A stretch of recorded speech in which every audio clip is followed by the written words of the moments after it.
اقرأ من قول الله تبارك وتعالى: والسماء بنيناها بأيد وإنا لموسعون. أعوذ بالله من الشيطان الرجيم. والسماء بنيناها بأيد وإنا لموسعون. والأرض فرشناها فنعم الماهدون. ومن كل شيء خلقنا زوجين لعلكم تذكرون. ففروا إلى الله إني لكم منه نذير مبين. ولا تجعلوا مع الله إلها آخر إني لكم منه نذير مبين.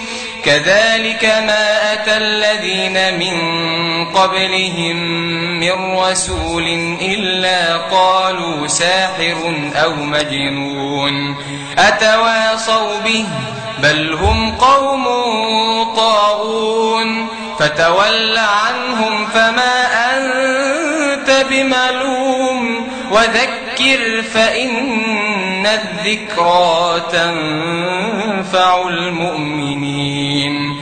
وما خلقت الجن والإنس إلا ليعبدون.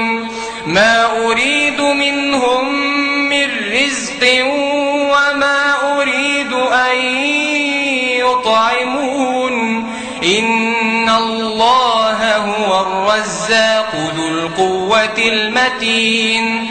فإن للذين ظلموا ذنوبا مثل ذنوب أصحابهم فلا يستعجلون.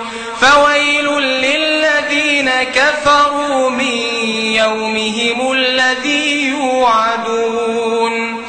بسم الله الرحمن الرحيم.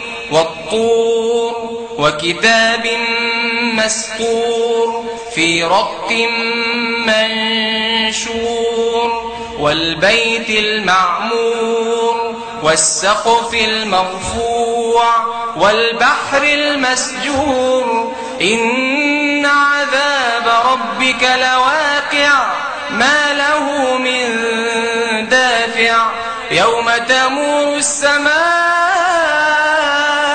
مورا وتسير الجبال سيرا.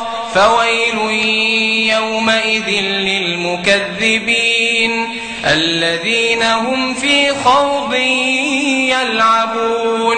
يوم يدعون إلى نار جهنم دعا. هذه النار التي كنتم بها تكذبون.